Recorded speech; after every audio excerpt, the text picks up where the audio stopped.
1971 সালের 11ই November nap communist party ছাত্র ইউনিয়নের যৌথ গেরিলা বাহিনীর একটি প্রশিক্ষিত গেরিলা দল বাংলাদেশে প্রবেশের সময় কুমিল্লা জেলার 14 গ্রাম উপজেলার বেতিয়ারায় পাকিস্তানি বাহিনীর অ্যাম্বুশে পতিত হয়।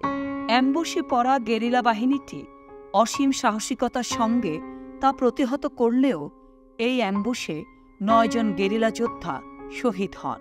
যে 9 জন বীর মুক্তিযোদ্ধা বেতিয়ারার এই যুদ্ধে শহীদ হন তারা হলেন শহীদ নিজামুদ্দিন আজাদ, শহীদ সিরাজুম মুনির জাহাঙ্গীর, শহীদ বশিরুল ইসলাম বশির মাস্টার, শহীদ শহীদুল্লাহ সাউদ, শহীদ আব্দুল কায়ুম, শহীদ আওলাদ হোসেন, শহীদ আব্দুল কাদের ও শহীদ মোহাম্মদ শফিউল্লাহ।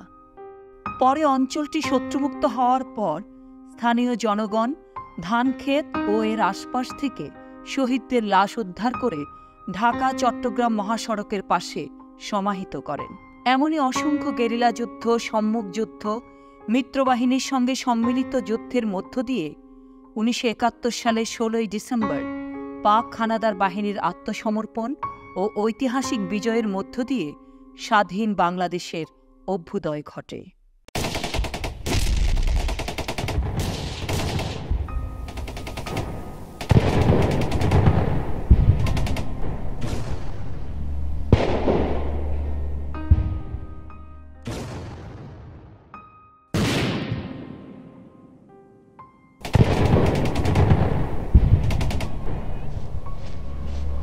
মার্চ মাসের প্রথম থেকেই সবাই বুঝতে পারছিল পাকিস্তানিদের সঙ্গে একটা বড় রকম যুদ্ধ ঘটতে চলেছে। আসন্ন সে লড়াইয়ের জন্য তখনকার তরুণ ছাত্রনেতা ও কর্মীরা তখন নিজেদেরকে নানাভাবেই প্রস্তুত করছিলেন। 7ই মার্চ রমনা রেসকোর্স ময়দানে বঙ্গবন্ধু দেশবাসীকে আসন্ন মুক্তি সংগ্রামের জন্য তৈরি হতে বললেন।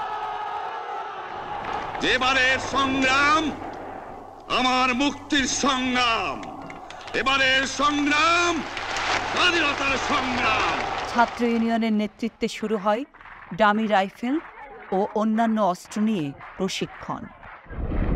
25শে মার্চ রাতে পাকিস্তান সেনাবাহিনী সর্বস্তরের বাঙালিদের বিরুদ্ধে চালায় এক বর্বর ও বৈশাচিক গণহত্যা অপারেশন সার্চলাইট।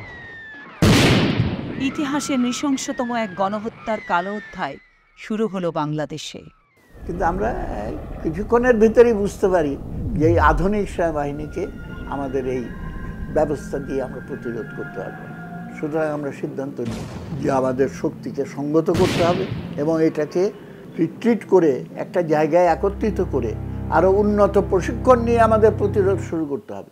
কিছুটা প্রাথমিক প্রতিরোধের পর বামপন্থীরা সামরিক ট্রেনিং ও অস্ত্রশস্ত্রের আশায় ধীরে ধীরে ভারতে যেয়ে জমায়েত হতে শুরু করলেন। রায়পুরায় আমাদের পার্টির ওখানে যারা সেন্ট্রাল কমিটির মেম্বার ছিল তারা মিটিং করে সিদ্ধান্ত নেয় যে তারা ভারতে যাবে এবং সেখানে অস্ত্র ট্রেনিং নিয়ে যুদ্ধ করবে। এটা হলো নরসিংদী জেলার বেলাবো উপজেলার ভাটেরচর গ্রাম। বিশিষ্ট কৃষক নেতা কমরেড শামসুল হক এই বাড়িতেই থাকতেন। মনি সিং, ফরহাদ, সত্যেন সেন, জ্ঞান চক্রবর্তী, অনিমা সিং, উসমান গনি, ডাক্তার খলিল, সাইফুদ্দিন আহমদ মানিক, মুর্শেদ আলী। আগে ছিল টিনের ঘর, টিনের ঘরেই ইনারা সবাই থাকতেন। মুক্তিযুদ্ধকালীন এটা একটা বলতে পারেন অভয়ারণ্য ছিল। ছাত্রনেতা ওমর ফারুক উনি এটা রিসিভ করলেন আমাদেরকে এবং আগরতলা ক্রাফটস হোস্টেলে গিয়ে উঠলাম। সেখানে সিপিআই এবং ভারত সরকার কিছু রেশনের ব্যবস্থা করলো, সেখানে আমরা রান্নাবান্না করলাম। সেটার ক্যাম্পের চার্জে ছিল পঙ্কজ ভট্টাচার্য। ত্রিপুরা রাজ্যের মুখ্যমন্ত্রী ছিল জ্ঞান চক্রবর্তীর ক্লাসমেট। তখন এই বন্ধুর কাছে গিয়ে যে আমার তুমি জায়গা দাও। এই সময় ওইটাই মুক্তিযুদ্ধের স্বার্থে জ্ঞান চক্রবর্তী দিয়ে দেয়। হ্যাঁ, এবং জ্ঞানদার পরিচালনায় কিন্তু সেই ক্যাম্পটা ছিল। মুক্তিযুদ্ধে অংশগ্রহণকারী বামপন্থীদের মধ্যে একটা বড় অংশ ছিলেন নরসিংদীর রায়পুরা ও নারায়ণগঞ্জের বদনাইল অঞ্চলের বাসিন্দা এবং তাদেরকে উদ্বুদ্ধকরণের কাজটা করেছিলেন বীর মুক্তিযোদ্ধা ফজলুল হক খন্দকার ও আশেক আলী মাস্টার। ফজলুল হক খন্দকার আমরা রাজনীতি করার সময় উনি বাম রাজনীতির ন্যাপ পার্টি করতেন এবং কৃষক সমিতি করতেন। স্কুলের, কলেজের, ইউনিভার্সিটি পড়ুয়া ছাত্রদের নিয়ে কর্মী বাহিনী গড়ে তুলছেন। এই কর্মী বাহিনীর দিকে তিনি মুক্তিযুদ্ধে যাওয়ার জন্য উদ্বুদ্ধ করছেন। এখন লোক স্রোতের মতো নামা শুরু হলো, আমাদের লোক এখান থেকে যে পাঠাইতেছে, কোনোদিন 50 জন হইতেছে, কোনোদিন 60 জন হইতেছে, কোনোদিন 70 হইতেছে। আমরা এরকম ছোট একটা বাটি ঠিক করে নিলাম, এই বাটি দিয়ে ভাত কমতো বাড়তো। ডালের ভিতরে পানি দেওয়ার পদ্ধতি ছিল, মানুষ বাড়লে পানি দেওয়া হয় এবং এটি এক পর্যায়ে ডাল খুঁজে পাওয়া যেত না। অনেককে আগে দেখি নাই, ন্যাপের সব নেতৃবৃন্দকেও চিনতাম না কাছাকাছি। তাদের অনেকেই ছিলেন মুজাফর আহমেদ সাহেব, মতিয়া চৌধুরী, চৌধুরী হারুনুর রশিদ, জ্ঞান চক্রবর্তী, উনি আন্ডারগ্রাউন্ডে ছিলেন। ওরা সব ক্র্যাফটস হোস্টেলে ছিলেন ওই সময়। ওনাদের সাথে আমরা একসাথে বসে তরকারি কাটাকাটি করছি, রান্নাবান্না করছি, নিজেরা একসাথে লাইন ধরে খেয়ে আবার সুন্দরভাবে প্লেট পরিষ্কার করে যার যার প্লেট আবার জায়গা মতো রেখে দিছি। যাদের সুশৃঙ্খল খাওয়া দাওয়া, মানে ন্যায় নীতি, যে একটা মানে আমার খুবই পছন্দনীয়, যে নিজের রাত নিজের থাল নিজে ধরে নিজের খাওয়া নিজের লাইন দেওয়া। কোনো নেতা, এত বড় নেতা, তাদের মধ্যে কোনো ভেদাভেদ নাই। ব্রিফিংয়ের ক্ষেত্রে, কথাবার্তার ক্ষেত্রে, কালচারের ক্ষেত্রে, ইভেন খাওয়া দাওয়ার ক্ষেত্রে সব বিষয়ই একটা টাইম মেনটেন করা হতো এবং সুন্দর একটা ডিসিপ্লিন সেখানে মেনটেন করা হতো। পঙ্কজ ডাক্তার ফার্স্ট ব্যাচ মোটা গলা দাও, জানি না, সেকেন্ড ব্যাচ, থার্ড ব্যাচ, এই ব্যাচ হিসেবে আমরা খানা খাইতাম। তখন ক্রাফটস হোস্টেলে আমরা খাওয়া দাওয়া করতাম, কিন্তু থাকতাম সিপিআই অফিসে। বর্দওয়ালি স্কুলে ক্যাম্প হয়েছে, আগরতলা স্বর্ণকৃষ্ণ একটা পাহাড়ি এলাকা আছে ওখানে ছিল, আর সোনামুড়া গোকুলনগর ধর্মনগর কয়েকটা ছিল আমাদের অস্থায়ী ক্যাম্প।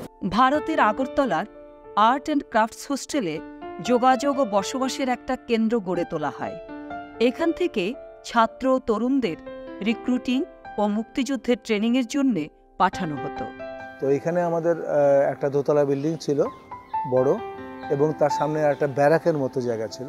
যারা মুক্তিযুদ্ধে যাব তারা ওই ব্যারাকে আমরা সব একসাথে শুয়ে থাকতাম এবং ওখান থেকে আমাদেরকে রিক্রুট করা হতো আর কি। ক্রাফটস হোস্টেলটা ছিল ছাত্রজন ন্যাপ কমিউনিস্ট পার্টির গেরিলা বাহিনীর মূল রিক্রুটিং সেন্টার আগরতলাতে। রিক্রুটিংয়ের মধ্যে ছিলেন মোহাম্মদ ফরহাদ, মুজাহিদুল ইসলাম সেলিম, চৌধুরী হারুনুর রশিদ, পঙ্কজ ভট্টাচার্য, এবং তারা সবখানে যেয়ে ইন্টারভিউ নিয়ে এই রিক্রুটিং করতেন।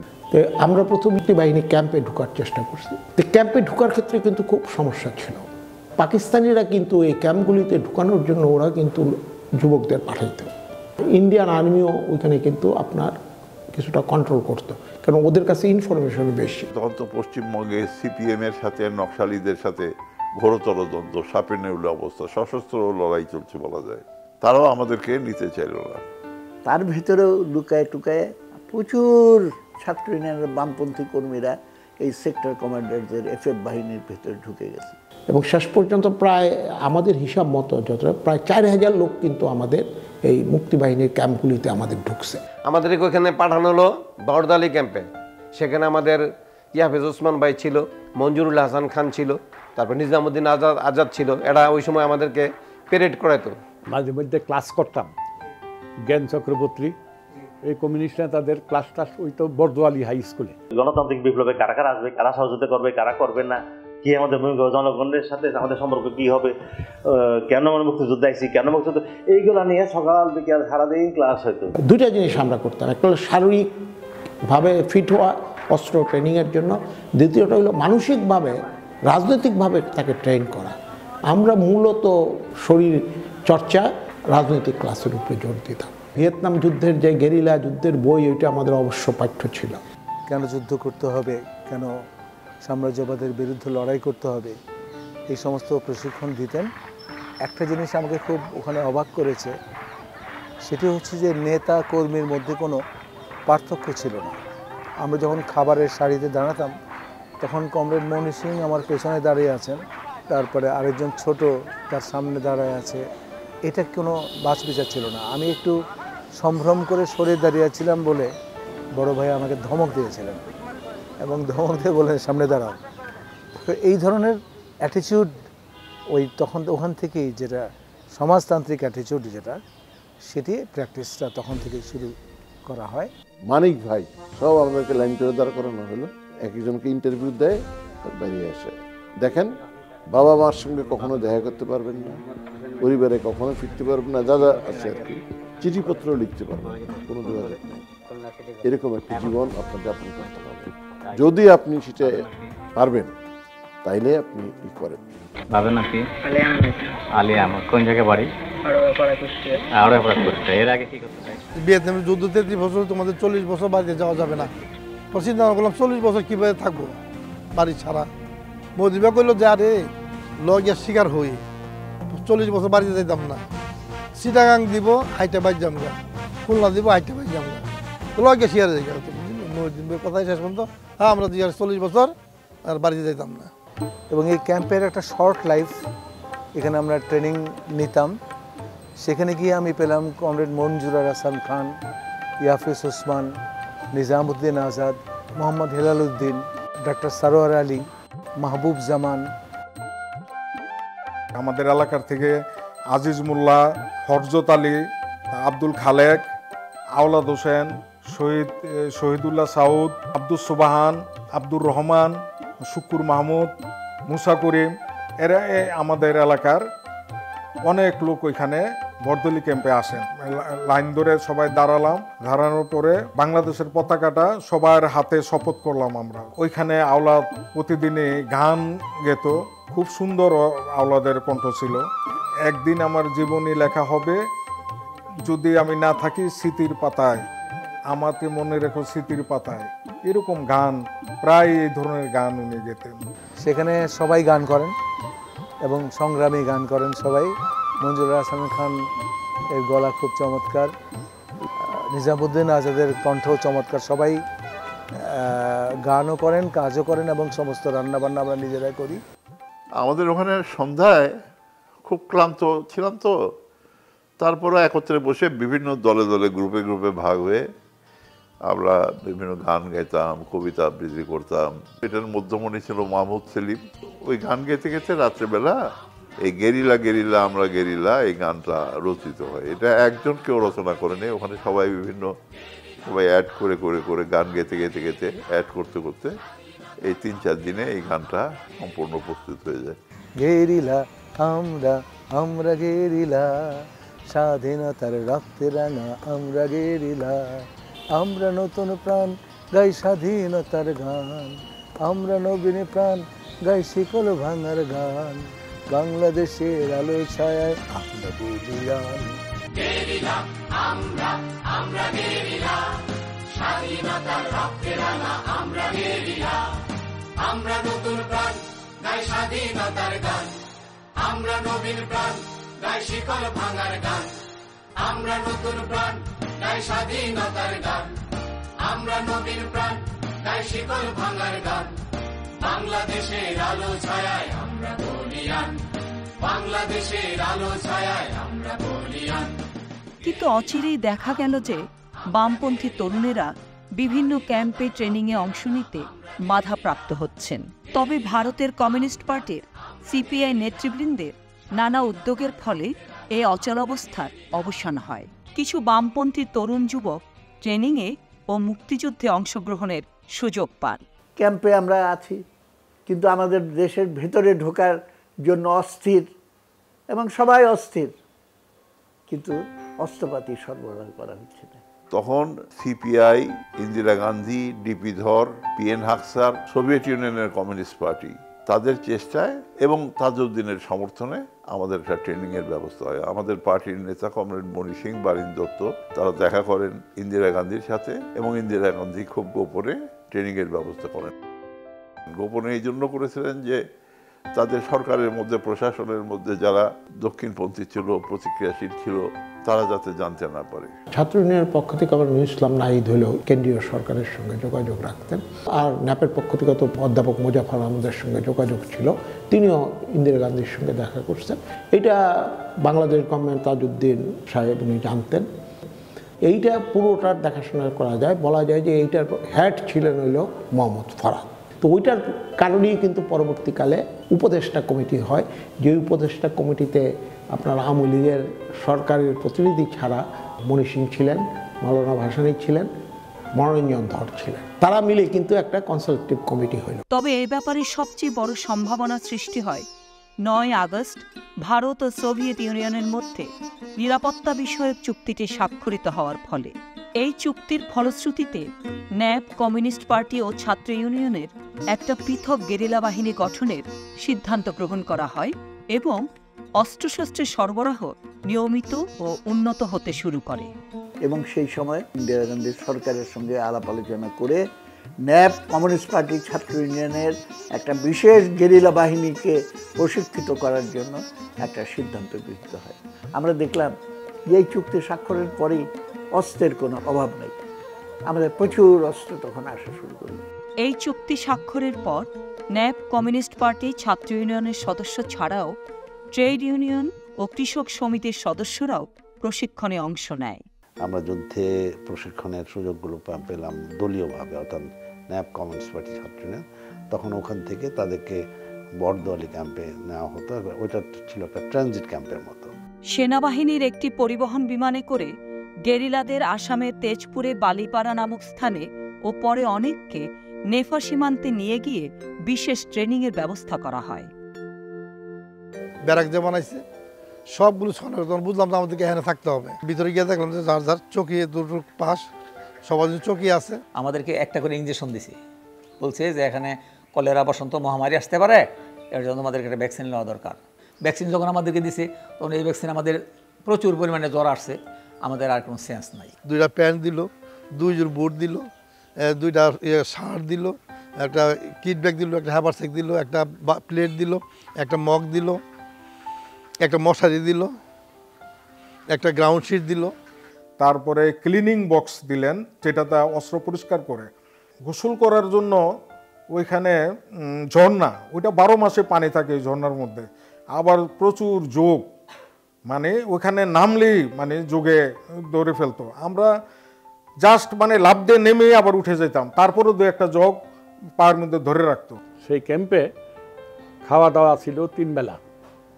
সকালে রুটি, চা, রুটি, শাক, ডাল, সবজি একটা থাকতো। দুপুরে মাংস, এটা বেসিক্যালি মনে হলো পাড়ার মাংস, একটা ডাইল মাইল থাকতো, আর চা 1 কাপ, বড় বড় কাপে 1 কাপ। আমাদেরকে ডেলি 1 টাকা করে হাত খরচ দিত। 1 টাকারও বহুমূল্য, এখনকার আমার মনে হয় 100 টাকার চেয়ে বেশি হবে। সে ওই 1 টাকা দিয়ে আমরা সারাদিন খেয়ে ফেরাতে পারতাম না। তো আমি ওই মাঠে কিন্তু চে গুয়েভারা দেখছি। চে গুয়েভারা দেখার জন্য আমার কিউবা যাওয়ার প্রয়োজন নেই বা ল্যাটিন আমেরিকা যাওয়ার প্রয়োজন নাই। আমি আমার সামনে চে গুয়েভারা দেখেছি। চে গুয়েভারার শ্বাসকষ্ট ছিল, সব রকম ট্রেনিংয়ে সে এই থেকে উত্তরায়িত। আমাদের নিজামুদ্দিন আজাদ পরে যিনি শহীদ হলেন, ও খুব শ্বাসকষ্ট ছিল। দৌড়াতে দৌড়াতে এক পর্যায়ে সে অজ্ঞান হয়ে পড়ে গেল। তারপরেও সে উঠে বলতেছে যে এই উঠে গিয়ে আমি দৌড় শেষ করবো। আমি দৌড় শেষ করছে। সেই ট্রেনিংটা আমাদের শুরু হলো। প্রথম শুরু হয়েছে থিওরিটিক্যাল, 4 ধরনের অস্ত্র। প্রথম হইল 303 রাইফেল, তারপরে স্ট্যানগান, তারপরে এলএমজি, তারপরে এক্সপ্লোসিভ, তারপরে এলো 2 ইঞ্চ মর্টার। এটা ক্লাস করাইতো আধা ঘন্টা করে, হ্যাঁ, সারাদিনে 2-3 বার, হ্যাঁ। আর এমনি যন্ত্রপাতি সম্বন্ধে বলতো। আমাদের তো grenade, 303 rifle, SKS, SLR, machine gun, missile ছোড়ার জন্য অস্ত্র, প্লাস্টিক বোম, ব্রিজ উড়িয়ে দেওয়া, গাছ ফেলে দেওয়া, আমরা ট্রেনিং নিয়েছি। মানে ঘাঁটি অ্যাটাক করা শিখিয়েছে, mortar training, LMG training, map writing, যেটা এগুলো শেখানো হতো যে রেড করতে গেলে কীভাবে আমরা রেড দিব। হ্যাঁ, একটা আস্তানার মধ্যে প্রথম রেকি করে, তারপরে তাদেরকে রেকি করে, তাদের আস্তানা সব কিছুই করে, এটা একটা ম্যাপ করে কীভাবে ইনফিল্ট্রেশন হলো অনুপ্রবেশ, কীভাবে শত্রুকে টার্গেট করতে হয়, নিশানা করতে হয়, কিভাবে শত্রু আক্রমণ করলে ব্যাকআউট করতে হয়, এবং একটা যুদ্ধের যত ধরনের কৌশল, রণকৌশল আছে তার সব কিছুই আমাদেরকে সেখানে শেখানো হয়েছে। 1 মাস ট্রেনিংয়ের পর আরও 15 দিন আমাদেরকে নেফা বর্ডারে দুর্গম এলাকায়, সেখানে আমাদের হায়ার ট্রেনিংয়ে পাঠিয়ে দেওয়া হয় এবং সেখানে এয়ার রিসেপশন, এবং অন্ধকারে কিভাবে হেলিকপ্টারে যদি আমাদের কাছে কিছু রসদ পৌঁছতে হয়, গেরিলাদের কায়দা কানুন, এগুলো সব ওয়ার প্ল্যানিং কীভাবে করতে হয়, এই উন্নত ট্রেনিংগুলো আমাদেরকে দেওয়ার ব্যবস্থা করা হয়। যে আমাদের সবসময় আর্মির যে লং মার্চ থেকে শুরু করে সব কিছু আর্মিকে যে যা ফলো করানো হতো, ঠিক আমাদেরকেও সেই একই ধরনের ট্রেনিং দেওয়া হয়েছে। ইন্ডিয়ান আর্মিরাই আমাদের ট্রেনিং নিয়েছে। ওই ট্রেনিং ক্যাম্পের চার্জে ছিলেন ভারতের সেনা কর্মকর্তা ব্রিগেডিয়ার কারিয়াপ্পা। যে আমাদের ছাত্র ইউনিয়নের ছেলেরা সুসংগঠিত, সুশৃঙ্খল, হ্যাঁ, আমাদের ভদ্রতা, আমাদের শৃঙ্খলা, বিএসএফের যে অফিসাররা আছে সবাই এত পছন্দ করতো, এত ভালোবাসতো। যেমন রাত্র হইলে, সন্ধ্যা হইলে তাদের ওয়াইফ নিয়ে চলে আসতো আমাদের ব্যারাকে আমাদেরকে দেখার জন্য, আমরা ভালো আছিনি, আমরা কেমন আছি, কেউ ডাক্তারও আসছে। আমরা যখন ট্রেনে যাচ্ছি, আমাদের অফিসাররা যারা ট্রেনিং দিচ্ছে তারা অঝরে কাঁদছে, এবং তারা মনে করছে যে এই ছেলেকে তার বাঁচবে না, এরা যুদ্ধে যাচ্ছে, যুদ্ধে যাওয়া মানে তো ফেরার কোনো কথা না। তারা 10-11 কিলোমিটার, এখনকার ভাষায় 6-7 মাইল, 7-8 মাইল ওই রেল লাইনের পাশ দিয়ে রাস্তা ছিল, তাদের গাড়িগুলি সহ আমাদেরকে বিদায় করে দিয়েছে। এই দৃশ্যটা মানে আমার সচেতন থাকা পর্যন্ত আমার কাছে একটা অন্যরকম দৃশ্য মনে হয়। এই যে যুদ্ধ, হিংসা, সবকিছুর মাঝখানেও মানবিক বোধের যে জায়গাটা। বিভিন্ন গ্রুপে বিভক্ত হয়ে প্রায় ১৫০০ বামপন্থী তরুণ ভারতের তেজপুর সহ বিভিন্ন ক্যাম্পে গেরিলা ট্রেনিং গ্রহণ করে নিজেদেরকে যুদ্ধের জন্য প্রস্তুত করতে থাকেন। এইসব গেরিলাদের বেশিরভাগই ছিলেন ছাত্র, কৃষক, শ্রমিক, ক্ষেতমজুর ও মধ্যবিত্ত পরিবারের সন্তান। আবার কেউ কেউ ছিলেন শিক্ষক, ডাক্তার, আর্কিটেক্ট ও ইঞ্জিনিয়ার। 4টা ব্যাচ তো খুব সংগঠিতভাবে হয়েছে, তারপরের ব্যাচগুলো মানে খুব সংগঠিতভাবে হয়নি। আর থার্ড ব্যাচটার দায়িত্ব ছিল গোলাম মোর্তজা খান এবং আমি। তখন থেকে আসলে যেটা হলো যে 400 জনের মধ্যে 200 জন ছাত্র ইউনিয়নের আর 200 জন ন্যাপ কমিউনিস্ট পার্টির। কাজেই 200 জনের নেতা আমি, আর 200 জনের নেতা গোলাম মোর্তজা খান, কিন্তু উনি ছিলেন নেতা, আমি সহ অধিনায়ক। এইভাবে ফরমেশনগুলো হয়েছে। আসলে এটা ন্যাপ কমিউনিস্ট পার্টি ছাত্র ইউনিয়ন বলা হয়েছে, কিন্তু এটার মধ্যে ট্রেড ইউনিয়নও ছিল, এটার মধ্যে কৃষক সমিতিও ছিল, ক্ষেতমজুরও ছিল, এবং কৃষকদের মধ্যে থেকেই বেশিরভাগ যোদ্ধা আমাদের এখানে ট্রেনিং নেয়। এদের সকলকে নিয়ে এই গেরিলা বাহিনীর ফরমেশনটি গঠন করা হয় এবং পরে স্থান ভেদে বিভিন্ন ভাগে ভাগ করে যুদ্ধের জন্য পাঠানো হতে থাকে। ফার্স্ট ব্যাচে ছিল 200 জন, এটা নেতৃত্বে ছিল ওসমান গনি এবং মুজাহিদুল ইসলাম সেলিম। সেকেন্ড ব্যাচ ছিল 400, এটা আমার অধীনে ছিল, আমার ডিপুটি ছিল ইয়াফিস ওসমান। আমরা 400 জন যে ছিলাম, আমাদেরকে ইস্টার্ন স্কোয়াড করলো আর একটা ওয়েস্টার্ন স্কোয়াড করলো। আমাদের মুক্তিযুদ্ধের এই 400 জনের ট্রেনিংয়ের নেতা ছিলেন মঞ্জুরুল হাসান খান, আর 2 স্কোয়াডের পার্শ্বনায়ক ছিলেন 2 স্কোয়াড। একটা হলো রংপুরের শাহাদাত ভাই, আরেকজন হলো চিটাগাংয়ের শাহ আলম। রায়পুরার কুদ্দুস হালিম ছিল, জহিরুল হক, শহীদুল্লাহ, আব্দুল কাইয়ুম, আওলাদ হোসেন, আব্দুল কাদের, শফিউল্লাহ, নিজামুদ্দিন আজাদ, সিরাজুল মনির, তারপরে আপনার বশির ইসলাম মাস্টার, আওলাদ হোসেন, শহীদুল্লাহ সাউদ। এদের সাথে আমাদের মানে আমরা যে এখান থেকে গেছি সবার লগে সবাই যেমন একটা আন্তরিকভাবে চলাফেরা হয়েছে। বিশেষ ট্রেনিং প্রাপ্ত এসব গেরিলা দল তাদের ট্রেনিং শেষ করে অক্টোবর-নভেম্বর মাস থেকে সীমান্ত পাড়ি দিয়ে দেশের ভেতরে ঢোকা শুরু করেন। ওইখানে বাইখরা একটা ক্যাম্প ছিল আমাদের, যারাই ট্রেনিং দিয়ে আসতো ওখানে যাইতো, ওইখান থেকে আমরা দেশের ভিতরে প্রবেশের আমরা ওইখান থেকে ঠিক করতাম। তো মুজাহিদুল ইসলাম ছিল হইলো বাইখরা ক্যাম্পে। ও হইলো ওই ট্রেনিং নিয়ে যখন আসতো তখন ও ওইখানে আপনার সবাইকে ওইটা গুছিয়ে রাখতো আর কি। ওইটা আমার একটা দায়িত্ব ছিল, অপারেশন প্ল্যানিং কমিটির আমি অন্যতম সদস্য ছিলাম, এবং তার ভেতরে যেটাকে বলে ইন্ডাকশন, অথবা ছোট ছোট গ্রুপে বিভক্ত হয়ে গেরিলা গ্রুপগুলোকে দেশের ভেতরে পাঠানো, সেইটার দায়িত্ব আমার উপরে ছিল। আমাকে আবার স্পেশালি একটু ডাক্তারি ট্রেনিং দেওয়া হয়েছিল, ডাক্তার সারোয়ার আলী আমাকে দিয়েছিলেন যে টিমের ডাক্তার হিসেবে যাতে আমি যুদ্ধক্ষেত্রে কাজ করতে পারি। আমাও কিছু বুঝাই দিছে যে ওই যে ডেটলের বোতল আমাও কিন্তু ছিল, যা যদি গুলি লেগে যায় তাহলে ডেটল ঢাইলা দাও, রক্ত বন্ধ হয়ে গেলে মরবা না। 1971 সালের 11 নভেম্বর 68 জনের একটা গেরিলা দল ইন্ডাকশন বা দেশের ভেতরে ঢোকার জন্য সীমান্তের কাছে ভারতের ত্রিপুরার ভৈরব টিলায় জমায়েত হন। এই দলটি ছাড়াও আগের দিন আসা বেশ কয়েকজন মুক্তিযোদ্ধা সেখানে অবস্থান করছিলেন এবং তারাও এই বিশেষ গেরিলা দলের সাথে যোগ দেন। উদ্দেশ্য ওখান থেকে কাছে সীমান্তের ওপারে ঢাকা চট্টগ্রাম সড়ক পেরিয়ে তারা বাংলাদেশের ভেতরে প্রবেশ করবে।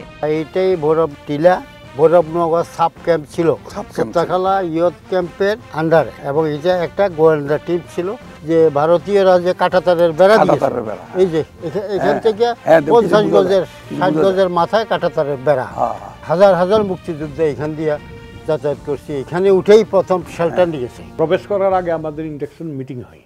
এখানে রব সাহেবের কথা মনে আছে, ইন্ডিয়ান মেজর কমিউনিস্ট পার্টির নেতা ছিল। 11 তারিখ দুপুর 2টা থেকে 2:30টার মধ্যে আগরতলা বাইখোরা একটা ক্যাম্প ছিল, আমাদের বেস ক্যাম্প, হোল্ডিং প্লেস যেটাকে বলা হয়। ওখান থেকে আমাদেরকে ট্রাকে উঠাইয়া, গাড়িতে উঠাইয়া চোত্তাখলা নিয়ে আসছে। এটা হলো চৌদ্দগ্রাম থেকে 3-4 কিলোমিটার ভিতরে। ওই চোত্তাখলা ক্যাম্পে আমরা থাকলাম বিকাল পর্যন্ত। সন্ধ্যার আগে আমাদের হাতে অস্ত্র রেখে দিল। এখন কোথায় যাচ্ছি, কোন দিক দিয়ে যাবো, কিছুই আমরা জানি না। ইএফএস ভাই জানতে পারে, আমরা জানি না। সালার হ্যাবার সিট বানাইছে, এইটার মধ্যে গুলি থাকবে আর নাম্বার দিতে আছে। হ্যাপারের আওলাদ শহীদ হয়েছে, ওরে দিছে লাল রং দেয়া নাম্বার দিতে, কিন্তু উই মারা গেছে। যে আওয়ার আগে আমার একটা রুটি কলাটা খাইলে লইয়া রুটিটার অর্ধেক আমার তুমি খাও। হ্যাঁ, খুব মোহ তুলে দিল। ঝর্ণার মতো পানির মতো ডোবার মতো আছে, পাথর আছে, এক পাথর থেকে আরেক পাথরে পার হইতে হয়। এই ক্যারিং পার্টি এরাই কিন্তু করতেছে। 9:30টার দিকে আমরা ভৈরব টিলায় এসে উপস্থিত হলাম। ওখানে ইয়াফিস ভাই এবং আজাদ ভাই তারা আমাদেরকে বৈশা মাটির মধ্যে আইকা দেখাইছে যে এদিকে লাকসাম, এদিকে ফেনী, এটি হলো বেতিয়ারা, এখানে আছে আর কি জানি জগন্নাথ দিঘি, আইকা টাকা দেখাচ্ছে। আর আমরা রোড ক্রস করে একটা রাস্তা আছে, ওই রাস্তা সোজা বরাবর আমরা যাবো।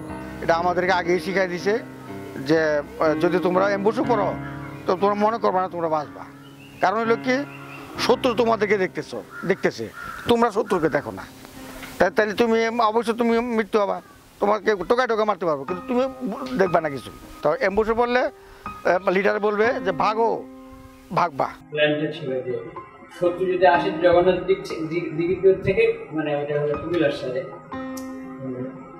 নর্থে, আর হয়তো সাউথ থেকে ফেনীর দিক থেকে আসতে পারে। দুটা অ্যাসাল্ট গ্রুপ তৈরি হলো, যে ওরা পজিশন নেবে এখানে, আর মধ্যে এখান দিয়ে সবাই পাঠায়। ইয়াফিস ভাই ওখান থেকে 10 মিনিট দূরে যে রাস্তা, ঢাকা চিটাগাং রাস্তা, এই রাস্তার ওই জায়গায় গিয়ে রেকি করে উনি আমাদের ক্লিয়ারেন্স দিলে আমরা যাত্রা শুরু করবো। উনি আসলেন, ক্লিয়ারেন্স দিলেন, যাত্রা শুরু করলাম।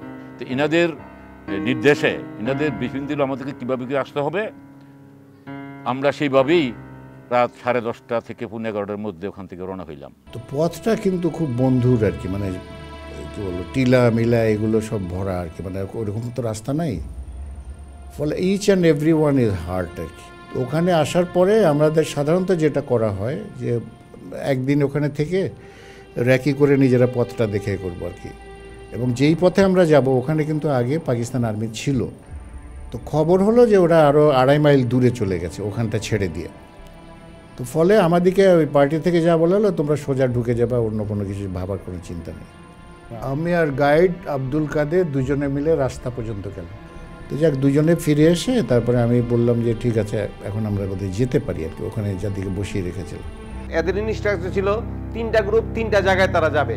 ইয়াফিজ উসমানের গ্রুপটা যাবে ঢাকা শহরে, তারা কাজ করবে, তাদের প্রতিজন নিয়ে এদের প্ল্যান ছিল এটা। নিজামুদ্দিন আজাদের গ্রুপটা ছিল তারা যাবে রায়পুরাতে। আর মোশাররফ ভাইয়ের গ্রুপটা ছিল আমাদের সিদ্ধিরগঞ্জ শিল্প এলাকায়, তারা অবস্থান করবে। এটা ছিল তাদের পরিকল্পনা এবং তাদের ইনস্ট্রাকশন। কুরিয়ার ছিল হলো সিরাজুল মুনির, সে জগন্নাথ কলেজের ছাত্র ছিল, খুব নম্র ভদ্র ছিল, সাহসী ছিল।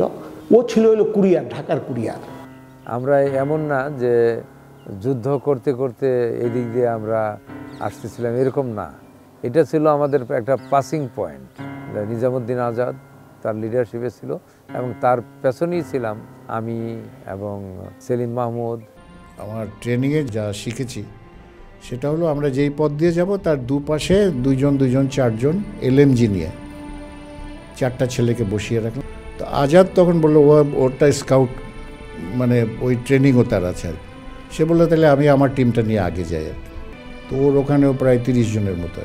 তো আমাদেরকে যখন লাইন আপ করা হয় তখন আমাকে রাখা হয়েছিল 1 নম্বরে, 1 থেকে 5 ফার্স্ট স্কাউট, অর্থাৎ ফার্স্ট স্কাউটের দায়িত্ব হচ্ছে রাস্তা দেখে মানে পরীক্ষা করতে যাওয়া যে কোনো বিপদ আছে কিনা, কোনো সমস্যা আছে কিনা, সুতরাং অত্যন্ত সচেতন থেকে অগ্রসর হওয়া।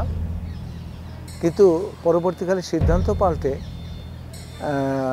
ফার্স্ট স্কাউট থেকে আমার থেকে শুরু করে 5জনকে কাট করে নিয়ে যাওয়া হলো অ্যাকশন গ্রুপে, অর্থাৎ ওপেন আর্মস গ্রুপ। যুদ্ধক্ষেত্রে যাদের অস্ত্র ওপেন থাকবে সেই ওপেন আর্মস গ্রুপ, সেই গ্রুপে আমাকে অন্তর্ভুক্ত করা হলো।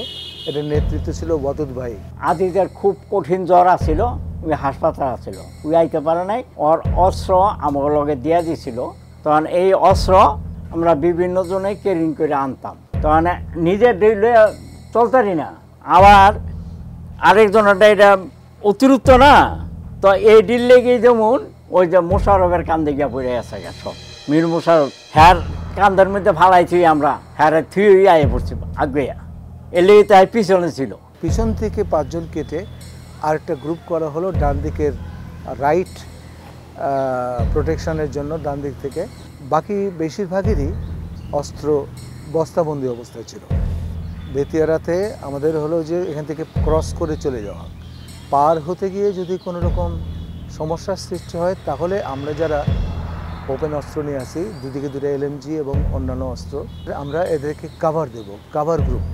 তো আমরা যেখানে বসা ছিলাম এখানে ছিল একটা ঝর্ণা, ছল ছল ছল ছল ছল ছল একটা আওয়াজ, সুন্দর একটা আওয়াজ। এখানে আমাদের দেখি অ্যাডভান্স। তখন আমরা 68 জন মুক্তিযোদ্ধা ছিলাম। আমাদের নেতৃত্ব দিছে ইয়াফিস ওসমান আর ডেপুটি সুলতান নিজামুদ্দিন আজাদ, তাদের নেতৃত্বে আমরা অগ্রগামী হই। পরিকল্পনা অনুযায়ী রাতে সীমান্ত অতিক্রম করে গেরিলা দলটি বেতিয়ারায় ঢাকা চট্টগ্রাম মহাসড়কটি অতিক্রম করার উদ্দেশ্যে রওনা দেন। আমাদের বাহিনী এই গিয়া এমনি গিয়া পার হবে। তখনকারটা যেটা স্মৃতিতে মনে আছে, মাঠের আল, একটা ফিডার রোড ছিল, এটা উঁচু, এটা দিয়ে আমরা ঢুকতেছিলাম পাকা রাস্তায়। মাঝখানে যখন আমরা ছিলাম, আমি হালিম প্রিন্সিপাল, বসি, দুদু, নিজামুদ্দিন আজাদ, মনির, আমরা এই মাইজের গ্রুপটা আমরা পার হইতেছিলাম। আমরা সেফটির জন্য, ফর আওয়ার সেফটি, 2টা মেশিন গান রাস্তা 2 পাশে বসানো ছিল। আমরা 3 জন ছিলাম রাইট সাপোর্টে, তার মধ্যে শ্রীনগর থানার মতি, রায়পুরার আব্দুল কুদ্দুস, আমরা 3 জন রাইট সাপোর্টে ছিলাম। নুর আলী সে লেফট সাপোর্টে, আরেকটা এলএমজি নিয়ে তার সাথে আরও 2 জন ছিলেন। টোটাল আমরা 6 জন সাপোর্ট দেওয়ার জন্য, পুরো গ্রুপটাকে সাপোর্ট দেওয়ার জন্য আমরা 2 দিকে পজিশন নিয়ে থাকি। এদিকে বাঁ দিকে আরও ফ্রন্টে একদম সিএনবি রোডের কাছে একটা পুকুর আছে, সেই পুকুরের আমি অ্যাম্বুশে বসলাম। যখন আমাদেরকে অ্যাম্বুশ পজিশনে নিয়ে যায়, সেখানে আমি ছিলাম। তখন নিজামুদ্দিন আজাদি আমাকে গাইড করতেছিল, মাহমুদ সেলিম ছিল, আরও কয়েকজন ছিল। এই বাঁশঝাড়ের এখানে অ্যাম্বুশ পার্টি ছিল, পূর্ব দিকে মুখ করে, মানে ঢাকা চট্টগ্রাম মহাসড়কের দিকে, যেই রাস্তা দিয়ে মুক্তিযোদ্ধারা পার হবে, অ্যাম্বুশ পার্টি ছিল এখানে। আপনার বামের অ্যাম্বুশ পার্টিটা এখানে ছিল, উত্তর দিকের অ্যাম্বুশ পার্টি এই পুকুরটার পাড়ে ছিল। এই যে দেখছেন ছোট পুকুরটা, তখন পারগুলো আর একটু উঁচা ছিল, এখানে অ্যাম্বুশ পার্টি ছিল, আর সবাই পিছনে ছিল। এবং এই রাস্তা দিয়ে বাহিনী ঢাকা চট্টগ্রাম মহাসড়কের দিকে চলছে। এমন অন্ধকারাত্র ছিল, গুড় গুড় অন্ধকার, খুব অন্ধকারাত্র ছিল। তা আমরা তো মনে করি এই দিক সেদিক তাকার দরকার পড়ে না, আমাদের সামনের লোক তাকে আমরা কভার করছি। খালি দেখা গেল যে আমার সামনে মাত্র 5-7 জন, 5-7 জন, এর মধ্যেই আমাকে তুলে নিয়ে আসলো। আমাকে বলা হলো তাড়াতাড়ি আসো, আমি তাড়াতাড়ি চলে গেছি। তো ঘটনাচক্রে 103 নম্বর টিমটা ছিল সবার আগে, এবং পরে ছিল 76 নম্বর টিম, ইয়াফিস ওসমানের টিমটি। 103 নম্বর টিমের প্রথম 5 জনকে কেটে নেওয়ার ফলে ষষ্ঠ ব্যক্তি তিনি হচ্ছেন লিডার নিজামুদ্দিন আজাদ। জহিরুল হক দুদু, নিজামুদ্দিন আজাদ, আওলাদ হোসেন, শহীদুল্লাহ সাউদ, এরা আসিল একজনের পর একজন। তারপর হইলো আমি, তারপর প্রিন্সিপাল, হালিম প্রিন্সিপাল। আমি ছিলাম মাঝামাঝি জায়গায়, আমার পিছনে লোক ছিল, সামনে লোক ছিল। লাস্ট কাউড হইলাম আমি। এটা একটু হেলের ডাক, আর আমি ডাকতাম এটা হলো ব্যাংকের ডাক, সিঙ্গেল মেন আমি। তো আমার আগে দুই পাশে দুইটা ড্রাইভার্সন গ্রুপ পাওয়া হইতেছে, আমরা ড্রাইভার সমো, আমি হেরা সিঙ্গেল দিব, এরা আমার সাথে যাবে। আমার অবস্থানটা ছিল পিছনে ৬৭ নম্বরে, আর ৬৮ নম্বরে ছিল ববি। আমরা ছিলাম, আমাদের দায়িত্ব ছিল কেরি। ইয়াবি ওসমান ছিল গ্রুপ কমান্ডার, সে ছিল মাঝামাঝি। এই দুজন আমার সাথে দিছে, তারা ওই আমার এলএনজির মধ্যে গুলি করে দিব। আমি এলএনজি সালাম কে ডান পাশে দিয়া একটা তাল গাছ আছে, তাল গাছ বড় বড় মোটা একটা আইল আছে, লাকসামের দিকে লক্ষ্য করে আমরা তাক দিছি যে এদিক থেকে যদি পাঞ্জাবিদের গাড়ি আসে, আমাদের দল গিয়ে রাস্তা তো উঠে যাবে এমন মুহূর্তে, তো আমরা ওইখানে ব্রাশ ফায়ার মারব। অধীর আগ্রহে বসে আছি, মাঝখানটা পুরা গ্রুপ চলে গেলে তখন মানে আমরা আবার উঠে তাদের সাথে মিলিত হব। আয়ুব আলী, আব্দুল হাই, আলাউদ্দিন, তাদের মানে কাছে যে কেমোফ্লাস করে মানে সালাদা বাঁধানো যে মারানো যে ছিল অস্ত্রগুলি, ওইগুলি অস্ত্রগুলি তারা ওইখানে তাদের সাথে ছিল। নিজামুদ্দিন আজাদের কাছাকাছি ছিলাম, প্রায় কাছাকাছি। মানে এই যেমন উঠতে গেছে রোডের উঠবে, আমরা যেমন রোডের নামাইছিলাম। হঠাৎ বটগাছের নিচে লুকিয়ে থাকা পাকিস্তান সৈন্যরা গেরিলা দলটি সড়কে ওঠার পরপরই তাদের উপরে অতর্কিতে আক্রমণ শুরু করে। গেরিলারা বুঝতে পারেন যে তারা একটা অ্যাম্বুশের মধ্যে পড়ে গেছেন। প্রথম রাস্তা তুলছে তখনই পাঞ্জাবিরা বড় করে ডাক দিছে, হোল্ড হ্যান্ডস আপ। তো এই কথা যখন বলছে তখন তো আমরা বুঝতে পারছি যে তো আমরা শত্রু। তখন আমরা সাথে সাথে যেখানে আসিলে আমরা পজিশন নিছি। আমি একটা বাঁকের এদিকে ছিলাম, এমন সময় হোল্ড, ঠেস ঠেস ঠেস। বড় একটা বট গাছ ছিল, এই বট গাছের নিচে খুঁজ দেওয়া, চতুর্দিকে খুঁজে হারা তারা বাঙ্কার করে ওটা থাকবো। এখন আমরা গিয়ে আমাদের লোক ঢুকছে পর ওই এই মুখের থেকে ওটা আর আগে হারা হোল্ড করেছি। হোল্ড করার সাথে সাথে আমাদের লোকগুলি যারা সাথে নামতে পারে না তাদেরকে ধরে লেছে, আর যারা দূরে আছেন তারা এই ডাইনে ভাই ক্ষেতের মধ্যে ঘুরে গেছে। যখন হোল্ড করেছে তখন নিজামুদ্দিন আজাদকে ধরে লাইছে। নিজামুদ্দিন আজাদ একটা ফায়ার করছিল, আর ফায়ার করতে নেই, ফায়ার অফ হয়ে গেছিল। ওটার সাথে সাথে বসে রাস্তার সাথে আজারা বসে একসাথে টার্গেট করতে পারে, ফায়ার ওপেন করে দিয়েছে। যে সব আলোচনা গেছে করে কক নষ্ট হয়ে গেছে স্ট্যান্ড গান, আর একটা ম্যাগজিন লাগাইতে লাগাইতে থাকা দৌড়েছে। অনাকাঙ্ক্ষিত এই পরিস্থিতিতে গেরিলারা একটি প্রতিকূল যুদ্ধের সম্মুখীন হতে বাধ্য হয় এবং উভয় পক্ষের মধ্যে প্রচণ্ড গোলাগুলি শুরু হয়ে যায়। ভুল বলার পরে এমনি জাম দিছি, গ্যানেট একটা থ্রো করছি, হাতে গ্যানেট ছিল দুইটা, কোমরে গলায় মাইরা হয়ে আমি এমনি ডানকে তো জাম দিছি, আর সোজা রাস্তা ছিল আইলের মতো। আমার সামনে 8-10 জন আছে, ফায়ার আরম্ভ হয়েছে। আমিও তো লাইন পজিশন একবারে লাইন পজিশন হয়ে গেছে। আমি তো ওই আমার ট্রেনিং থেকে যেটা আমি শিক্ষা পেয়েছি, আমি সেই কাজটাই করেছি। ফায়ারের সাথে সাথে আমি ক্লোনিং করে গেছি। হল্ট হ্যান্ডস আপ বলার কারণে মুক্তিযোদ্ধারা, আমাদের খুব ট্রেন্ড মুক্তিযোদ্ধা সবাই, তারা 2 সেকেন্ড সময় হাতে পেয়েছে এবং এটাই তাদের জন্য ভালো ছিল, মানে বেঁচে যাওয়ার ব্যাপার ছিল। তারা হলে আমরা শুনেছি যে পাকিস্তান আর্মি ওখানে অ্যাম্বুশ করেছিল। অ্যাম্বুশ হচ্ছে এমন একটা পজিশন, এমন একটা সেট আপ, যে সেট আপে অন্য পক্ষ পালিয়ে যাওয়ার কোনো রাস্তা নাই। তখন পাক বাহিনীর কিছু ক্ষতি হয়েছে, ক্ষতি হওয়ার পর তারা এলোপাথারি সমানে গুলি ছাড়া শুরু করছে, রাইফেলের গুলি, এলএমজির গুলি, তারপরে বোমা, হ্যান্ড গ্রেনেড, যত রকমের আছে হাই প্রাইস বোমা, যেগুলি শুরু হওয়ার পরে আমরা তো এখানে কিছু আতঙ্ক হয়ে গেছি। আমি একটা বোকামি করছি এটাই যে আমি এনতে সাথে সাথে এনতে সরি নাই, আমি টান লইয়া টানাটানি করতেছি, আমার রাইফেল আমার পিট্টু ইতান টানাটানি করতেছি। এই মুহূর্তে আমার দেখা গুলি করছে। তো আমি তো দাঁড়ানি অবস্থিত ছিলাম, যে গুলি লাগার পরে শেষ পর্যন্ত আমি বেহুশ হইয়া, এই একটা উঁচু রাস্তা ছিল, 2 পাশেই লো ল্যান্ড কাদামাটি, আর এর মধ্যে ওই ইয়ার ধান ছিল, অগ্রাণী ধান ছিল, কাদামাটি নরম মাটি। তা আমি যেখানে পড়ে রয়েছি আমি এটা টের পাইনি, বুঝতে পারি না। অশুভ এই যুদ্ধের পরিস্থিতির মধ্যে পড়েও জীবিত ও আহত মুক্তিযোদ্ধারা পাকিস্তানের সৈন্যদেরকে প্রতিহত করতে থাকেন। আমরা রাইটে যারা ছিলাম, রাইটে আমরা ভাবছি যে লেফটে থেকে কোনো নেমে আসছে, লেফটে এলএমজি দিয়ে ফায়ার করেছি এবং লেফটে রাইটের দিকে ক্রস ফায়ার আমরা দুই দিক থেকে আমরা শুরু করেছি। তখন তো আমাকে প্রথম তো ক্লোরিং করতে হয়েছে। আমি তো প্রথম ধান খেতে পড়ে গেছি, ধান খেতে পড়ে গিয়ে তো আমি পজিশন নিয়েছি, পজিশন নিয়ে এখানে প্রায় হাফ অ্যান আওয়ারের মতো আমি পজিশন নিয়েছিলাম, কিন্তু ওরা তো ব্রাশ ফায়ার করতেছে, টর্চ দিয়ে আমাদেরকে খুঁজতেছে। আমিও বাম দিকে ঝাঁপায় পড়ে পজিশন চলে যাই, ধান ক্ষেতের মধ্যে পানি, তো পানিতে রাইফেল ডুবে যায়। হ্যাঁ, কিন্তু তারপরেও ক্রল করতে করতে পিছনে এসে দেখি যে ওদের গোলাগুলি থামছে না। তখন আমি ওই ধান ক্ষেতের মধ্যে মাথা নিচু করে রাইফেল যেভাবে ধরে সেভাবে না, রাইফেলটাকে মানে সাধারণত বুকে ধরে সেভাবে না, হাত উঁচু করে দুইটা গুলি করি।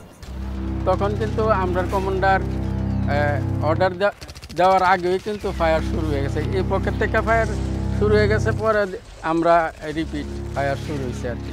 তখন এলএনজি ম্যান কুদ্দুস আর এই দিকটা হইল অদূত ভাই, এরাও ফায়ার করছে আর কি। নিজামুদ্দিন আজাদ ওনারে মরণের আগেই দূরে এলেছিল, ওনারে জিগাইতেছে চালা ওই মুখ সম্মুখ আগে যা পারতেছে গেলিতেছে। এরপরে আপনার আমার এনে এই হাড্ডিত লাগে না, হাড্ডিত লাগে দিয়ে ন্যাংরা হইতাম, মাংস মিলে লাগছে নাহলে ন্যাংরা হইতাম।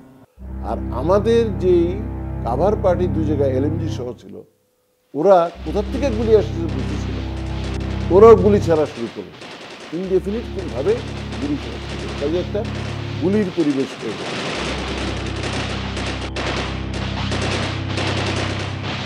এদিকটা ইয়াফিজ ভাই আমরা অর্ডার দিছে ফায়ার অ্যান্ড ব্যাগ, ফায়ার করো পিছে হটো, ভাগো, ফায়ার অ্যান্ড ব্যাগ, ভাগো বলার পরে আমরা ফায়ার করছি আর পিছনে ব্যাগতেছি। এক সাইডে ছিল মিজানুর রহমান আর এক সাইডে ছিল মুখলেসুর রহমান মাহা, ওরা দুইজনে পটাক, ওরাও গুলি ছাড়ছে, যার পরিপ্রেক্ষিতে ওদের গুলি ছোড়ার পরিপ্রেক্ষিতে পাকিস্তানের একটু দম খাইছে।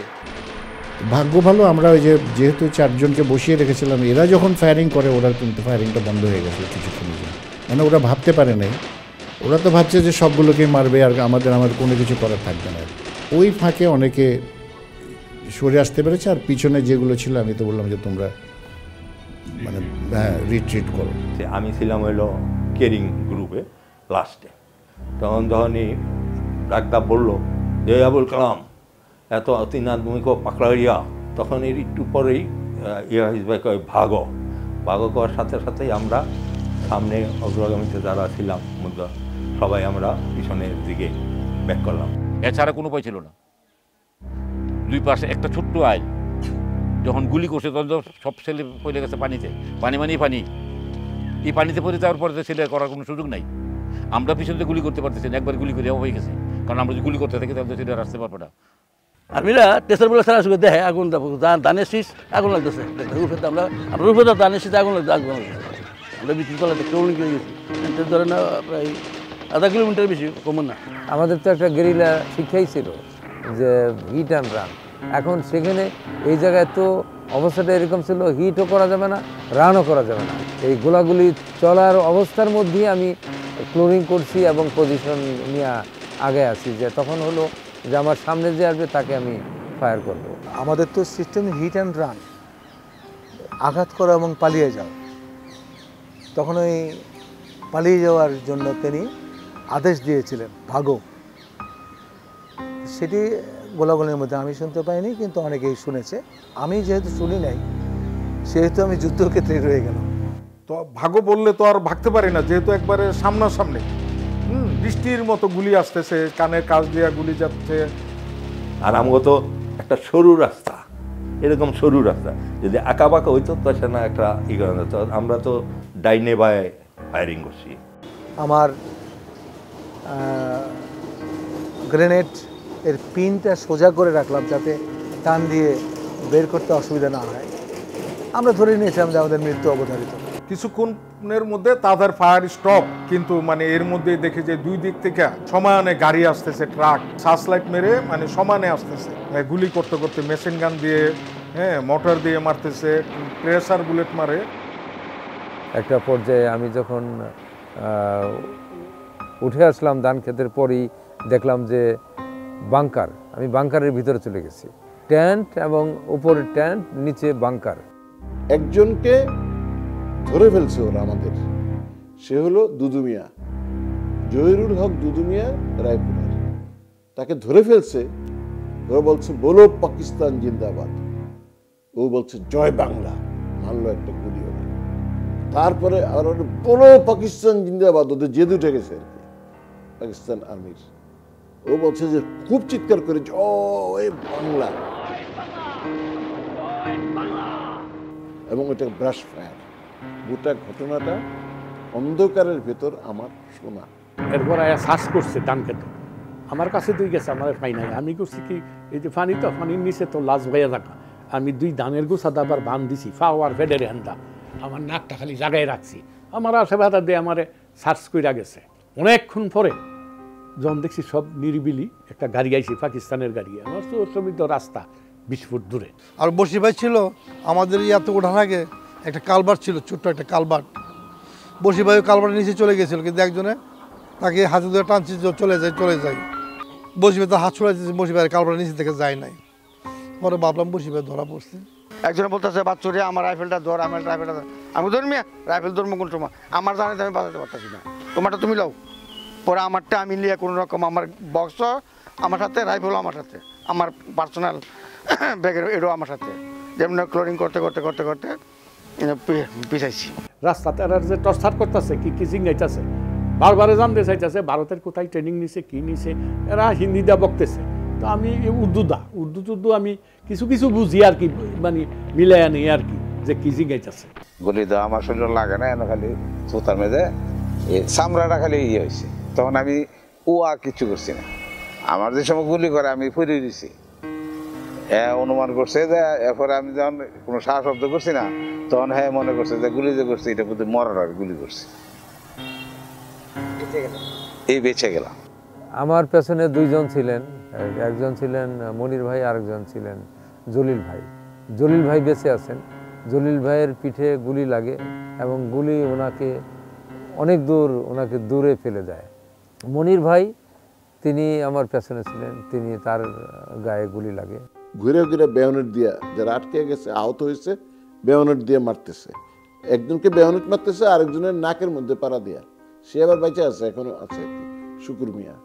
আমি কলোনি করে যাইতেছি গা, এমন সময় একটা কোকানি হলাম, শহীদুল্লাহ সামনে গেলাম, পাসওয়ার্ড জিগাইলাম, আমার পাসওয়ার্ড জিগাইলো।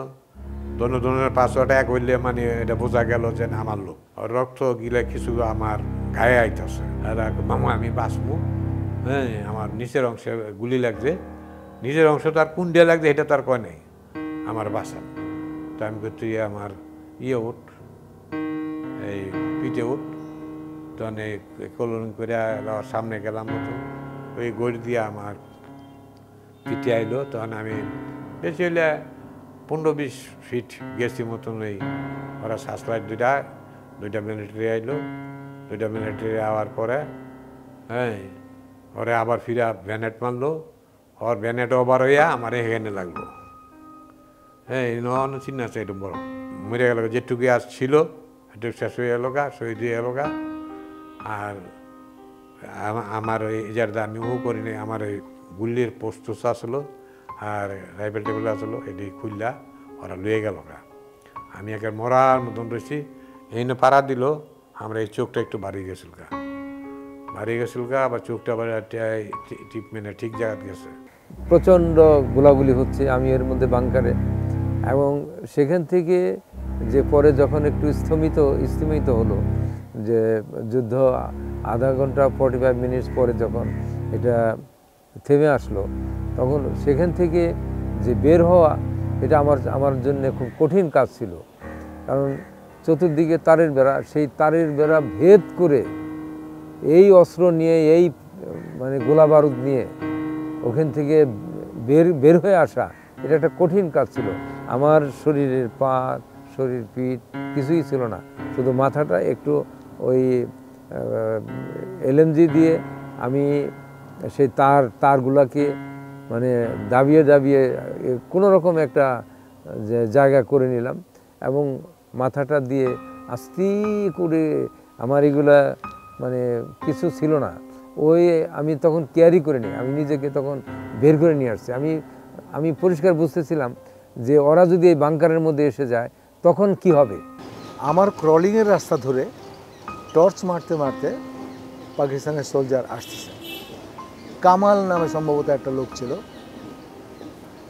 কামাল, সালাকো, পাকড়ো এরকম কী জানি কথাবার্তা এবং বিশ্রী গালাগালি। আস্তে আস্তে আমি মনে করলাম যে আমি রাইফেলটা পুরো কাক করলাম, অন করলাম আর কি, যে আমি যদি বুঝতে পারি ও আমাকে দেখছে গুলি করে দেবো। হ্যাঁ, তো আমি দেখলাম যে ওর টর্চটা আমার মুখের উপর দিয়ে চলে গেল, কিন্তু টর্চের সাথে সম্ভবত দৃষ্টির সম্মিলন ছিল না, সে আমাকে দেখে নাই। তারপরে ঘুরেই বলে সালা ভাগ গিয়া। হ্যাঁ, আমি আর কিছু করলাম না, কারণ আমি একলা ওরকম একটা জায়গায়।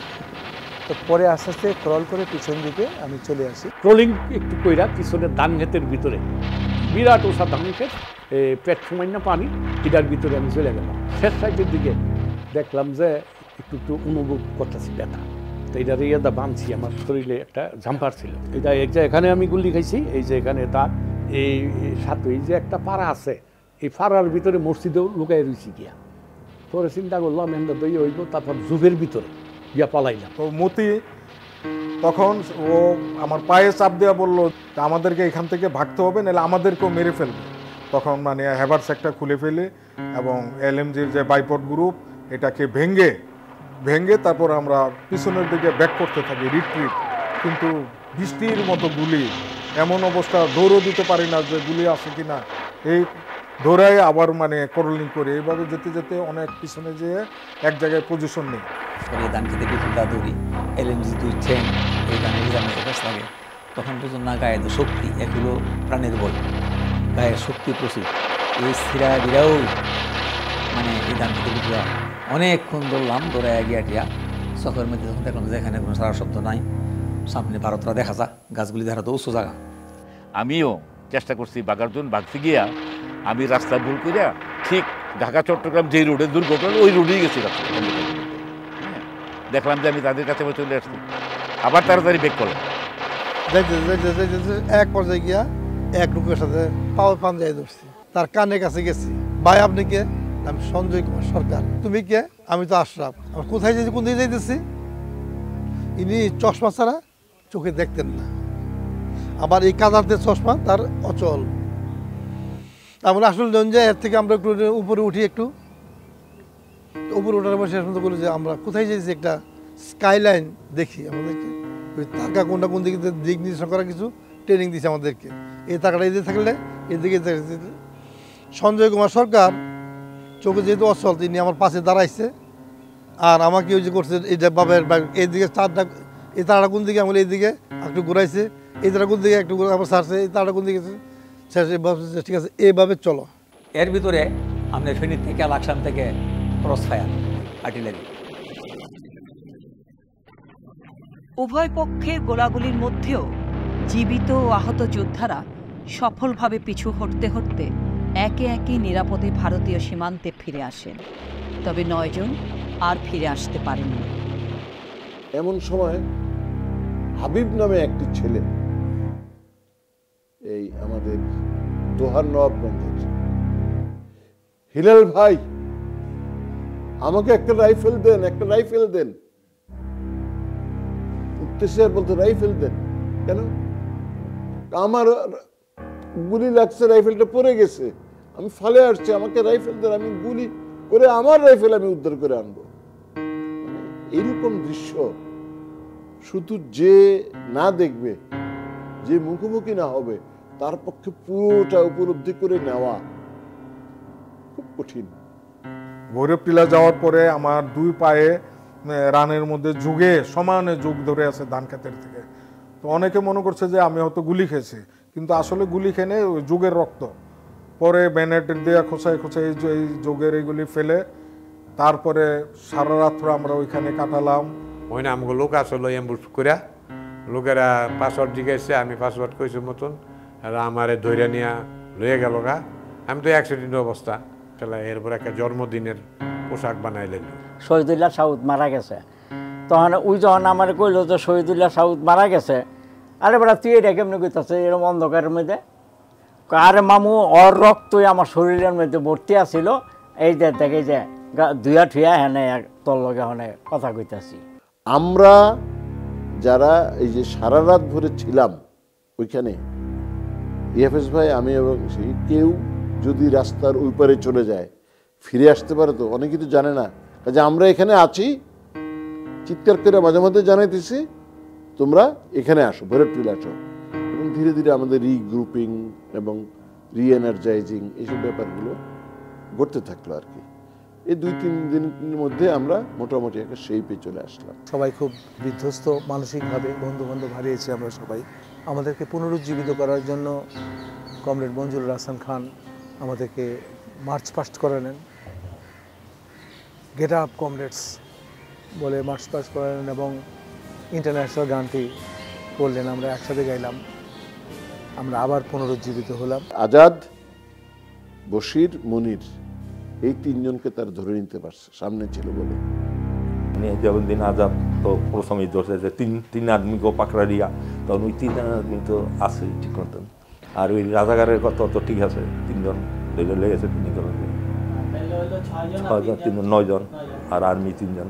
জানা যায় পাকিস্তানি সৈন্যদের অতর্কিত এই হামলায় 6 জন গেরিলা তাৎক্ষণিক নিহত হন এবং 3 জন গেরিলাকে তারা জীবন্ত ধরে ফেলতে সক্ষম হয় ও পরে হত্যা করে। এই 9 জন শহীদ গেরিলা মুক্তিযোদ্ধারা হলেন শহীদ নিজামুদ্দিন আজাদ, শহীদ সিরাজুম মুনির জাহাঙ্গীর, শহীদ মোহাম্মদ বশিরুল ইসলাম, শহীদ জহিরুল হক ভূঁইয়া, শহীদ আওলাদ হোসেন, শহীদ শহীদুল্লাহ সাউদ, শহীদ মোহাম্মদ শফিউল্লাহ, শহীদ আব্দুল কাদের ও শহীদ আব্দুল কাইয়ুম। পরে লাশ আনার জন্য সেই ভৈরব টিলা যাই, যাইয়া দেখি যে ওইখানে ইন্ডিয়ান আর্মি। তাহলে তোমরা যেও না, তোমরা গেলে এখন লাশ হয়ে তোমরাও লাশ হয়ে যাবা, লাশ কেউ ফেলে যায় না, লাশ আনতে যেতে যাওয়া লাগে, এই জন্য ওরাও জানে যে আমরা আবার লাশ আনতে যাব, এই জন্য মানে তারা ডিউটি দিতেছে, তো তারা এটাই বললো। কারণ ওখানেতে কিন্তু আমাদের লস হয়েছে এবং আর্মসও কিছু নিশ্চয়ই লস হয়েছে, সব কিছু মিলে তো আমাদের একটু কৈফত দেওয়ার পর আমি মনে করছি তারা আমাদেরকে জবাবদিহি করে গালাগালি করতে পারে। তা আমি খুব ভয়ে ভয়ে গেছি যে ওরা কি বলে। তখন ছাত্ররা কতটুকু বয়স, তো ওইখানে যখন একটু কথা হইল, মানে যিনি আমার বলে ওয়ার ইজ ওয়ার, ওইটা কোনো পিছনের দিকে তাকানো নাই, সামনে তাকাও, গো ফরওয়ার্ড। প্রায় 2-3 দিন পর স্থানীয় লোকজন ধান ক্ষেত ও এর আশেপাশে পড়ে থাকা শহীদদের গলিত লাশ উদ্ধার করে বেতিয়ারায় ঢাকা চট্টগ্রাম মহাসড়কের পাশে একটি গর্ত খুঁড়ে কবর দেন।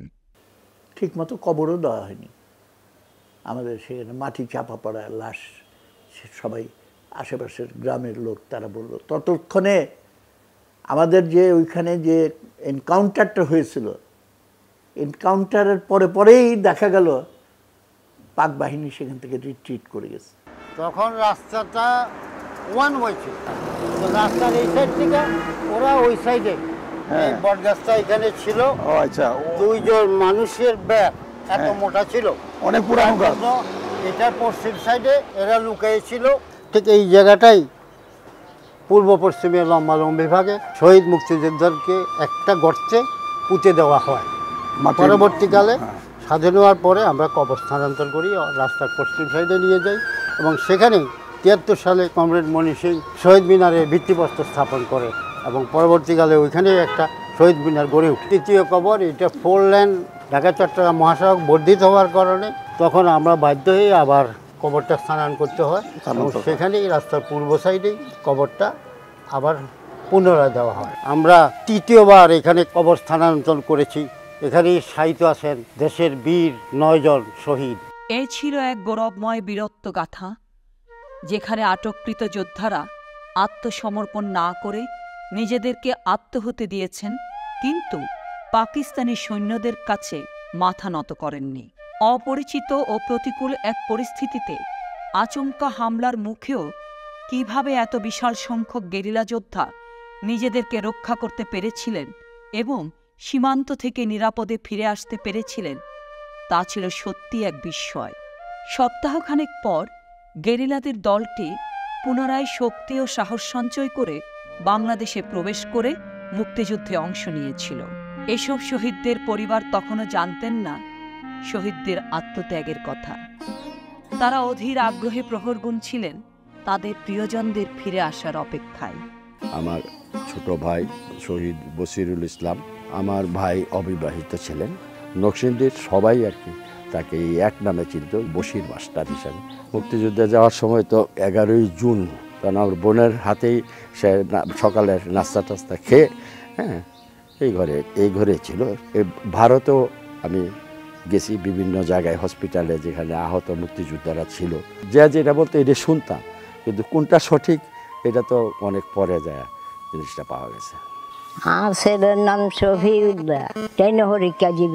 স্কুলে না হয়েছে আয় খাওয়া দাওয়া করে আবার চলে যাইছে, কনার যাস খাবার গোয়া যে কথা কই চলিস। হঠাৎ করে চলে গেছে, কইয়ে জানো সাইকে বাতো আনো।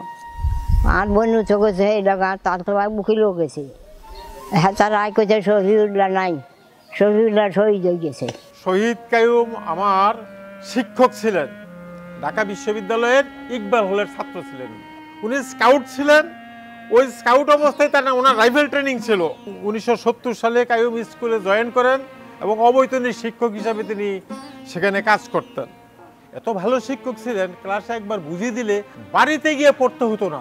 তখনকার সময়ে ন্যাপেরও তিনি সাধারণ সম্পাদক ছিলেন।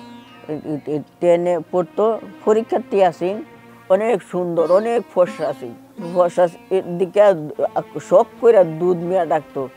তার চুলটি অনেক সুন্দর, কুকরানো আসেন, অনেক সুন্দর আসেন। যুদ্ধটা শেষ হয়েছে পরে আমরা মেন রুটটা আছে না, এই রুটে মানুষ আইতাছে। এমনি আমার আম্মা, আমার ছোট একটা ভাই আর আমার একটা ছোট বোন, আমরা রাস্তায় দাঁড়াইলেছি খুশি, ভাই আইতাছে। গোপনে যে কইতাছে এটাকে আমরা বুঝতেছি না। আর ভাঙ্গা না কোকা আমরা কন্ডিশন দেখে আমরা বুঝছি। আমার ভাই শহীদুল্লাহ স্বাধীন হয়ে গেলে তখন আমার ভাই আর আসে না।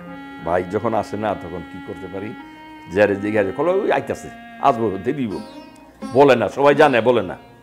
জানার পরে মা বাবার এসে বললাম, মা তো বাপে কান্দাকাটি। যতদিন আমার মা বাচ্চা ছিল ততদিন চোখের পানি পড়ছে। ঢাকা থেকে ইন্ডিয়াতে যাওয়ার পথে ইন্ডিয়াতে চিঠি লিখছিল মাকে, মা আমি মাতৃভূমি রক্ষার জন্য ভারত চলে গেলাম, কাউকে বলবেন না। লোক মারফতে চিঠিটা পৌঁছে আমার আব্বার কাছে। এটাতে আবার এটাও লিখছিল যে মোহাম্মদ যেন না আসে, ওকে খেয়াল রাখবে। আমার কাছে বলে গেছে আমি কেন আবার ভারতে নাম। সেই আওলাদ খুব মিষ্টভাষী। তো একে অন্যের প্রতি যে এত সুন্দর একটা আমাদের যে রিক্ততা ছিল, আমরা এটা বলে শেষ করা যায় না। নিজামুদ্দিন আজাদ, আওলাদ হোসেন, এরা যদি, মনির ভাই, এরা যদি জীবিত থাকতো, আমার চেয়ে বেশি কন্ট্রিবিউশন এরা করতে পারতো, আমার চেয়ে আরও অনেক কিছু দেশকে তারা দিতে পারতো। এটা আমার সবসময় আফসোস, এবং আমি একদিনের জন্য এই বেতিয়ারা যুদ্ধকে বলতে পারি না। আওলাদ এবং শহীদুল্লাহ ওরা দুজন ছিল আশিক আলী মাস্টার সাহেবের ছাত্র, এবং সেই সুবাদে একদিকে প্রতিবেশী, অন্যদিকে তার ছাত্র, তার একটা কষ্ট তারা যখন মারা গেল মানে সহ্য করতে পারেন নাই। আমার এক যারা উনি আমার বাবার শার্টের এক কোনা কাটে আনছে বেতিয়ারা সদিনের এখান থেকে সিটি আনছে, গলা তিনটে তাবিজ আছে, আর সাদের কাপড় আনছে, লুঙ্গির কাপড় আনছে। যাইবার পরে ওইখানে লোকজন কথা তুই বলছে বহুত চেষ্টা করছে আমার বাবার আনবার এখান থেকে। তখন আমার বাবা উঁচু ছিল, কিন্তু ওরা আনতে দিন। ওরা কারণ আমাদের বাড়িতে সব আনজাবিরা জ্বালা লাগবে, শান্তিবাণীর লোক আছে।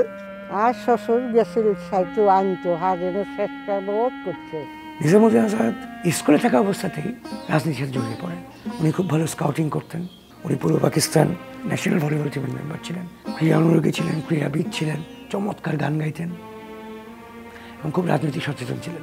উনি শুদ্ধ ভাষায় কথা বলতো, উনি আমাদেরকে বুঝাইছে যে দেশ স্বাধীন করতে হইলে নিজেদের আত্মত্যাগ করতে হবে। একটা হ্যাংলা একটা ছেলে, তার কমান্ড, তার গলার আওয়াজ আমার চেয়ে আরো বড় ছিল আজাদ ভাইয়ার। নিজামুদ্দিন আজাদ মানুষের কত অন্তরে ঢুকে আছিল, ঢাকা ইউনিভার্সিটির ছেলেরা। পরে যখন আমরা ছাত্র ইউনিয়ন কনফারেন্সে আসতাম, নিজামুদ্দিন আজাদের নাম করলেই কাঁদত। তার প্রতি মানুষের ভালোবাসা এবং তার নিজের যে মানুষের প্রতি ভালোবাসা এবং দেশের প্রতি ভালোবাসা, এটার কোনো তুলনা হয় না। নিজামুদ্দিন আজাদ আমার মনে আছে বেস ক্যাম্পে থাকার সময় আমি তাঁবুতে থাকতাম, সেই তাঁবুতে অনেক রাত পর্যন্ত আড্ডা হতো। তার একটা প্রিয় গান ছিল, এই সুন্দর পৃথিবী ছেড়ে মন যেতে নাহি চায়। সে বারবার বলতো এই গানটা গাও। এবং নিজামুদ্দিন আজাদ গান গাইতেন, এই সুন্দর পৃথিবী ছেড়ে মন যেতে নাহি চায়, এই সুন্দর পৃথিবী ছেড়ে মন যেতে নাহি চায়, নাহি চায়। এই সুন্দর পৃথিবী ছেড়ে মন যেতে নাহি চায়, নাহি চায়, তবুও মরণ কেন। বেতিয়ারার সহযোদ্ধারা পরে তাদের নিহত কমরেডদের স্মৃতিতে গড়ে তুলেছেন বেতিয়ারা স্মৃতিসৌধ। প্রতি বছর 11ই নভেম্বর এখানে এই শহীদ গেরিলাদের প্রতি নিয়মিত শ্রদ্ধা নিবেদন করা হয়। বেতিয়ারার সমস্ত যোদ্ধারা তারা ছিল আদর্শগতভাবে মুক্তিযুদ্ধের সৈনিক। সাম্প্রদায়িক অগণতান্ত্রিক যে ভিত্তি, দ্বিজাতি তত্ত্বের যে ভিত্তি, সেটাকে মতাদর্শগতভাবে এবং বাস্তবে রাজনৈতিকভাবে চূর্ণ বিচূর্ণ করে একটা ভিন্ন ভিত্তির উপরে আমাদের রাষ্ট্র প্রতিষ্ঠা হবে, এইটাই ছিল তাদের স্বপ্ন। আমরা গেরিলা, স্বাধীনতার রক্তে রাঙা আমরা গেরিলা, গেরিলা আমরা গেরিলা, স্বাধীনতার রক্তে রাঙা আমরা গেরিলা। আমরা নতুন প্রাণ গাই স্বাধীনতার গান, আমরা নবীন প্রাণ গাই শিকল ভাঙার গান, আমরা নতুন প্রাণ গাই স্বাধীনতার গান, আমরা নবীন প্রাণ গাই শিকল ভাঙার গান।